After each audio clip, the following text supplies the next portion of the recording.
எல்லாருக்கும் வணக்கங்க. இப்போ நான் என்ன செய்ய போறேன்னா, இன்னைக்கு வந்து பால் கொழுக்கட்டை செய்ய போறேங்க. பால் கொழுக்கட்டைக்கு பாலே தேவையில்லைங்க, வெல்லம் இருந்தால் போதுங்க. பால்லையும் செய்யலாம், வெல்லத்துலையும் செய்யலாங்க. நான் இன்னைக்கு வெல்லத்தில் தாங்க பால் கொழுக்கட்டை செய்ய போகிறேன். வாங்க எப்படி செய்யலான்னு பார்க்கலாம். நம்ம அதுக்கு முன்னாடி என்ன பண்ணலாம், பச்சரிசி ஒரு 3 மணி நேரமோ 4 மணி நேரமோ ஊற வச்சுக்கோங்க. அதுக்கப்புறம் ஈர அரிசி மிக்சியில் போட்டு அரைச்சின்னு வந்துடுங்க. நான் ஒரு திட்டமாக 1 டம்ளர் அரிசி தாங்க திட்டமாக அரைச்சிக்கணுங்க. அரைச்சி இது பாருங்கள், ஈர அரிசிங்க, ஈரமாக இருக்கும். அது பாருங்கள், ஈர அரிசி. அரிசி வந்து ஒன்த்தி அரைக்காதீங்க, ஈரமாக இருக்கணும். வெடிகட்டி லைட்டாக காற்றாடி வச்சு ஃபேன் காற்றுலையே லைட்டாக அந்த ஈரெல்லாம் தண்ணி பதம் போகிற அளவுக்கு இருந்தால் போதுங்க. அதுக்கப்புறம் மிக்சியில் போட்டு அரைச்சிக்கோங்க, இல்லை மிக்சியில் போய்ட்டு கூட அரைச்சிட்டு வந்துடுங்க. ஈர அரிசி அரைக்கிற மிக்சி இருக்குது பாருங்கள். இப்போ வாங்க பால் கொழுக்கட்டை செய்யலாம். பால் கொழுக்கட்டை செய்யறதுக்கு ஃபஸ்ட்டு வந்து நம்ம மாவு வந்து ஈர அரிசி இல்லைங்க, நான் ஆவரி கட்டிக்கணுங்க. ஒன்த்தி அரைக்கிறாங்க பாருங்கள், அந்த அரிசி தான் சுடு தண்ணி ஊற்றிட்டா கூட கொஞ்சம் கொழுக்கட்டை லைட்டாக வரும். இது வந்து ஆவரி, அந்த மாவு வந்து ஆவரி கட்டலாம். வாங்க ஆவரி கட்டலாம்.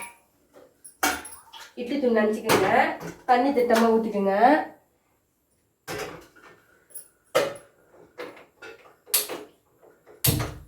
மேக்ஸிமம் நாங்கள் வந்து ஆவரி கட்டி செய்கிற பொருள் தாங்க அடிக்கடி செய்வோம். எங்களுக்கு அதை தான் பிடிக்கும். ஒரு நாளைக்கு நான் எங்கள் வீட்டில் என்ன செய்கிறோமோ சாப்பிடுமோ அது மட்டும் தாங்க செய்வேன். நாங்கள் சாப்பிடாத டிஷ்ஷெலாம் நாங்கள் செய்ய மாட்டோங்க. செஞ்சு வேஸ்ட்டு பண்ணக்கூடாது. ஏன்னா நம்ம 1 ரூபானோட கஷ்டப்பட்டு சம்பாதிக்கிறாங்க. நம்ம வந்து தேவையில்லாத யூடியூப்புக்கோசம் தேவையில்லாத டிஷ்ஷெலாம் நான் செய்ய மாட்டேங்க. எங்களுக்கு எது பிடிக்குமோ, எங்களுக்கு எது சாப்பிட்லான்னு தோணுதோ அது மட்டும் தாங்க செய்வேன். அது வேறு எதுனா டிஃப்ரெண்ட்டாக இன்னும் நான் செய்ய தெரியுங்க. எப்பவுமே எங்களுக்கு எது பிடிக்குதோ அது செய்வேன். ஆனால் செய்யணும்னு நினைக்கிறேன், இன்னும் டிஃப்ரெண்ட்டாக செய்யணும்னு ஆசை இருக்குது.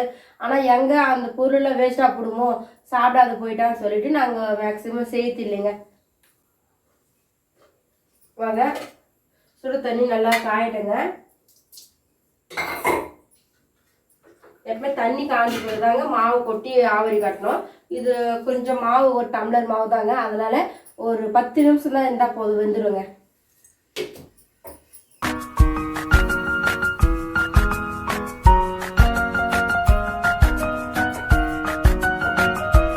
பாருங்க உரம் நல்லா கொதிக்குதா. இப்போ தாங்க இட்லி தட்டி வச்சு மாவு ஆவரி கட்டிடலாங்க.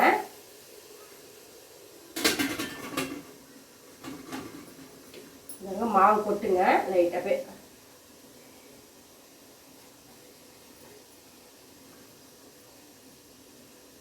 இப்போ பாருங்க மாவு கொட்டிட்டோமா. இப்போ மூடி வச்சிருங்க, 10 நிமிஷம் போது திறந்து பார்க்கலாம். வருதுப்பா, நான் என்ன கோர்ட்டா இல்ல வக்கீலா? ஒரே குஷ்டமப்பா. குஷ்டமா? இது கஷ்டமப்பா. போன்வாயார் பிஞ்சு 1 வாரம் ஆச்சு. வாங்க இப்போ மாவு வந்து நிறுத்துலாங்க. அதுக்கிட்டே நம்ம கொஞ்சம் ஒரு கிண்ணத்துல அவ்வளோ தண்ணி உப்பு போட்டு தண்ணி காய வைக்கலாங்க. லைட்டாக போட்டுக்குங்க உப்பு, லைட்டாக கொஞ்சம் லைட்டாக சூடு என்ன போதுங்க. தண்ணி காய வச்சுக்கலாங்க. மாவு பேசிட்டுக்குங்க. எப்பவுமே எந்த கொழுக்கட்டைக்குமே சுடு தண்ணியில் போட்டு மாவு பெஞ்சா அப்போ தாங்க கொழுக்கட்டை நல்லா சாஃப்டாக இருக்கும். மாவு இன்னும் 5 நிமிஷம் ஆயிடுச்சுங்க. 5 நிமிஷத்தில் மாவு வந்துடும். தண்ணி லைட்டாக சூடு என்ன போதும், தண்ணி கொதிக்கலாம் வேணாங்க.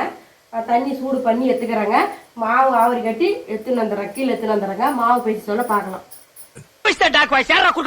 நான் இதை சொல்லி ஆகணும். இங்க நான் ஒரே பிஸி. நீ அவ்வளவு அழகு. ஹாய், வாங்க இப்போ மாவுல ஆவரி கட்டிடலாங்க. இப்போ மாவு தந்து நம்ம மாவு பெஞ்சிக்கலாம்.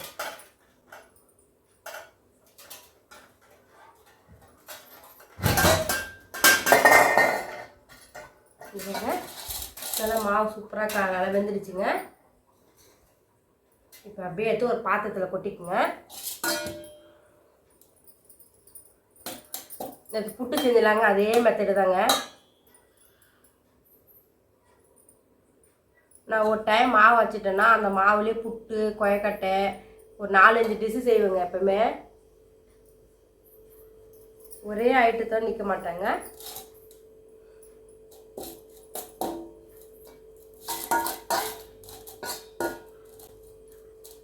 உங்களுக்கு அளவு தெரியணும்னு சொல்லிட்டு தாங்க 1 டம்ளர் அரிசி பச்சரிசி அரைச்சிக்கங்கன்னு சொல்லியிருக்கேன்.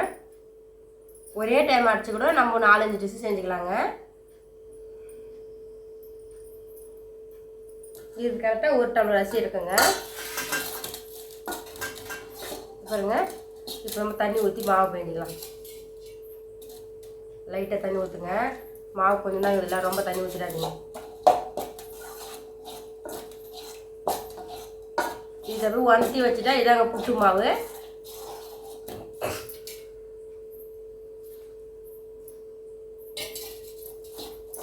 சூடாக இருக்குது இல்லைங்க, சுட தண்ணி மாவும் சூடாக இருக்குது இல்லைங்க, அதனால தாங்க சுட தண்ணி ஊற்றி மாவு பேசிடுறேன். வாப்பா சோனையா, என்ன நல்லா இருக்கியா? நல்லா இல்லன்னா என்ன பண்ண போற நீ? என்னப்பா தப்பா பேசிவிட்டேன்? நீ தப்பா தான் பேச. விடப்பா, தெரியாம கேட்டுவிட்டேன். தெரிஞ்சே பேசுற நீ. ஏன்பா இதுக்கு போய் இப்படி கோவப்படுற? நீ வேணா கோவப்படு, நீ வேணா கோவப்படு. என்னப்பா சண்டைக்கு வர மாதிரி? நீ வேணா சண்டைக்கு வாடா, நீ வேணா சண்டைக்கு வா. வாடா, வந்து பாடுறா, வந்து பாடுறா, வா. நீ வேணா சண்டைக்கு வா. எப்படி? என்ன பாக்குற? என்னடா என்ன பாக்குற? மாவு ஆவரி கட்டி நல்லா சுட தண்ணி நல்லா பெஞ்சி எடுத்துக்கின பிறகு நம்ம சின்ன சின்ன உருண்டைங்களாம் ஒட்டிக்கலாங்க. கையில் ஒட்டிங்க, இல்லை முறுக்காய் போட்டு கூட கட் பண்ணி சின்ன சின்னதாக நீட் மெத்தட் கூட பண்ணலாங்க. நல்லா செம்ம டேஸ்ட்டாக இருக்குங்க. மறக்காமல் எல்லாம் செஞ்சு பார்த்து லைக் பண்ணுங்கள், ஷேர் பண்ணுங்கள், சப்ஸ்கிரைப் பண்ணுங்கள். வாங்க மற்ற உருண்டையும் நான் ஊட்டி கடகடன்னு வச்சுக்கிறேன். வச்சுன்னு பிறகு நம்ம அடுப்பத்தை வச்சு எப்படி பால் கோவட்டை செய்யலான்னு பார்க்கலாம் வாங்க.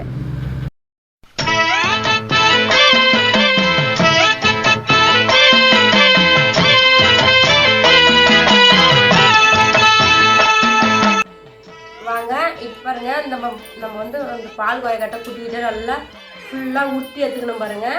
பாருங்க இதேமாரி ஃபுல்லாக உருட்டி எடுத்துக்கோங்க. சுடு தண்ணி போட்டு நல்லா மாவு பெஞ்சிட்ட பிறகு பாருங்க ஒரு தட்டு ஃபுல்லாக பண்ணிக்கிறேன் பாருங்க. இந்த மாவு எடுத்து ஒன்றா போட்டுக்கோங்க.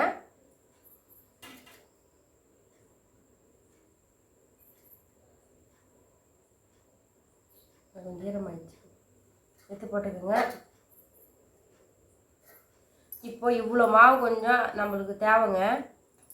இந்த இவ்வளோ மாவு ஏன் தெரியுமா நான் வச்சுருக்கேன், இன்னும் கொஞ்சம் கம்மியாக இவ்வளோ சைஸ் மாவு உருண்டை பிடிக்காதீங்க. இந்த மாவு நேரத்துக்குன்னா லாஸ்ட்டாக இந்த மாவில் கொஞ்சம் தண்ணி ஊற்றி கரைச்சி நம்ம ஊற்ற போகிறோங்க. நல்லா அந்த பால் கோயக்கட்டை வந்து நம்ம வேக வைக்கிறலாங்க. வெந்த பிறகு இதை கரைச்சி ஊற்றுனா நல்லா கோயன்னு இருக்குங்க. செம்ம டேஸ்ட்டாக இருக்குங்க.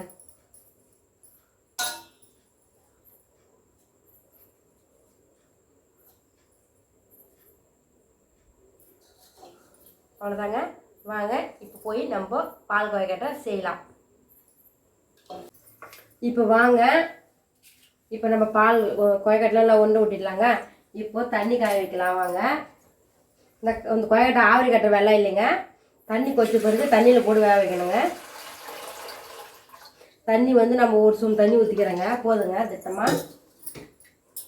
கேஸ் பற்ற வச்சுக்கோங்க.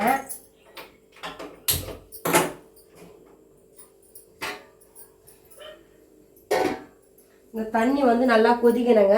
கொதிச்ச பிறகு தாங்க நம்ம ஊற்றி வச்ச இந்த கொயக்கட்டியை அந்த தண்ணியில் போடணுங்க. தண்ணி கொதிக்கிட்டங்க. இப்போ வாங்க, தண்ணி நல்லா கொதிக்குது பாருங்க. லைட்டாக உப்பு, லைட்டாக பாருங்க 2 கல் உப்பு ஆட் பண்ணிங்க. கேஸ் கொஞ்சம் ஸ்லோ வச்சுங்க. இப்போ நம்ம உருட்டி வச்சுக்கிறாங்க இந்த கொயக்கட்டையை கொஞ்சம் பார்த்து பக்குவமாக போடுங்க. மேலே பட்டுரு போது கொஞ்சம் நல்லா போடுங்க. ஒட்டிக்காத அளவுக்கு போடுங்க. ஒன்றோட ஒன்று ஒட்டிக்காத அளவுக்கு போடுங்க. லைட்டாக தள்ளி கூட போடுங்க. அப்படி லைட்டாக கூட கொட்டி பாருங்கள். லைட்டாக கொட்டுங்க.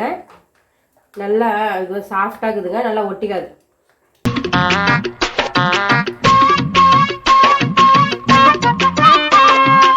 நல்லா ஸ்லோவாக வேகட்டுங்க. ஒரு 5 நிமிஷம் மொத்து கிண்டி விடலாங்க. இப்போ கண்டே போட்டு கிண்டாதீங்க. ஒரு நிமிஷம் ஆகட்டுங்க. ஒரு நிமிஷம் அப்படி சிறுசாக அந்த கொயக்கட்டெல்லாம் வேகட்டும். இப்போ கொஞ்சம் ஃபாஸ்ட்டாக வச்சுக்கோங்க அடுப்பை. இது பாருங்க, கொயக்கட்டை போட்ட பிறகு எப்படி இருக்குது பாருங்க. இது பாருங்க லைட்டாக வேவுது பாருங்க, வெந்து வருதா. இப்போ லைட்டாக நம்ம என்ன பண்ணலாம், கரண்டி விட்டு லைட்டாக கிண்டுங்க. புண்டுக்கிற மாதிரி இருந்துச்சுன்னா இப்போ ஒரு நிமிஷம் போது கூட புட்டு துவை விடலாங்க. ஒரு நிமிஷம் போத்து புண்டு லைட்டாக புண்டுக்குதுங்க. ஆனால் இன்னும் ஒரு செகண்டு போத்து கேஸ் எடுப்பு கொஞ்சம் சின்ன சிறு வச்சுருங்க. நல்லா வெந்து வந்து பாருங்க கொயக்கட்டை. இப்போ லைட்டாக நம்ம கிண்டி விடலாங்க. வெந்த பிறகு உடையாதுங்க. அது பாருங்கள் லைட்டாக உடையாது. லைட்டாக கேஸ் குச்சில் வச்சுக்கோங்க. சிறுசாக அப்படி வெந்துனே கட்டுங்க. இப்போ பாருங்கள் உடையாத பாருங்க. நல்லா வெந்த பிறகு மேலே ஏம்பி வந்து பாருங்கள். அப்படி வெந்துனே கட்டுங்க. நான் அதுக்கிட்டையும் போயிட்டு வெள்ளத்தை போய் நெசிக்கின்னு வந்துடுறேங்க. தூளாக்கின்னு வந்துடுறேன். இப்போ வாங்க நல்லா கொயக்கட்டை நல்லா வெந்துடுச்சுங்க. பால் கொயக்கட்டை.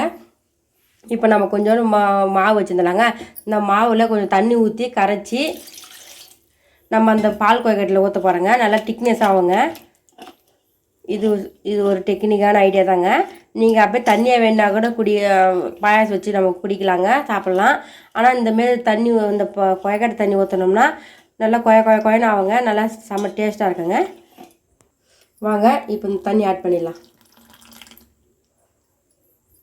இப்போ தண்ணி ஆட் பண்ணிட்ட பிறகு ஒரு 10 நிமிஷம் கொச்சா போதுங்க. அதுக்கப்புறம் வெல்லம் போட்டு நம்ம இறக்கிடணும். ஏலக்காய் துருவி போட்டு ஏலக்காய் வந்து நல்லா தூளாக்கி போடணுங்க. வேணா இதில் தேங்காய் துருள் கூட ஆட் பண்ணிக்கலாங்க. நான் தேங்காயெல்லாம் போடலைங்க. எங்கள் தேங்காய் இல்லாதே பிடிக்கும். ஒரு டைம் தேங்காய் துருவி போடுறேங்க. நல்லா கொதிக்கிட்டுங்க. கொச்சி பிறகு தாங்க வெல்லம் போடணும் நம்ம. வாங்க இப்போ நல்லா நம்ம மாவு ஊற்றினலாங்க. நல்லா வந்துருச்சுங்க. நல்லா ஒரு கொதிச்சுங்க. ஒரு 10 நிமிஷம் கொதிச்சு பாருங்க. இப்போ நம்ம வெல்லத்தை போடலாங்க. வெல்லம் உங்களுக்கு தேவையான அளவுக்கு போட்டுங்க. சர்க்கரை இருந்தால் சர்க்கரை போட்டுங்க. நான் வெல்லம் போட்டுக்க போகிறேங்க.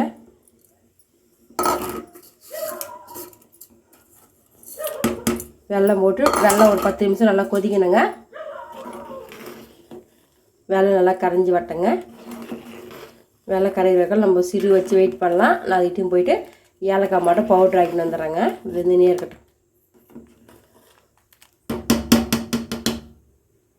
இப்போ வாங்க ஏலக்காவை தூளாக்கிடலாங்க.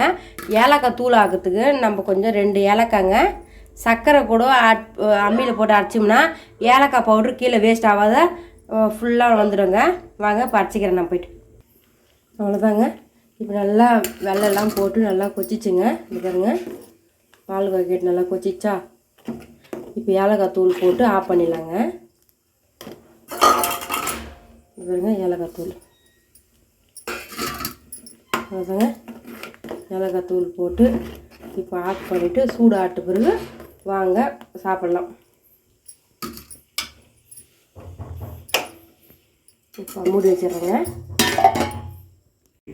இப்போ வாங்க இப்போ சாப்பிட்லாமா? வாங்க பால் கொயக்கட்டை பாருங்க எவ்வளோ சூப்பராக வந்துக்குது பாருங்கள். நீங்கள் இதேமாரி செஞ்சுட்டு மறக்காமல் லைக் பண்ணுங்கள், ஷேர் பண்ணுங்கள், சப்ஸ்கிரைப் பண்ணுங்கள். வாங்க போய் சாப்பிடலாம்.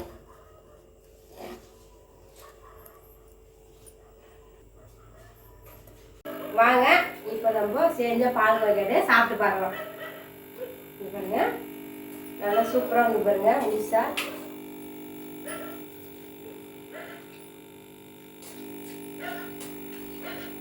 செம்ம டேஸ்டாக இருக்குதுங்க. நீங்களும் மறக்காமல் இந்தமாரி பால் கொயக்கட்டை செஞ்சு பார்த்துட்டு லைக் பண்ணுங்கள், ஷேர் பண்ணுங்கள், சப்ஸ்கிரைப் பண்ணுங்கள்.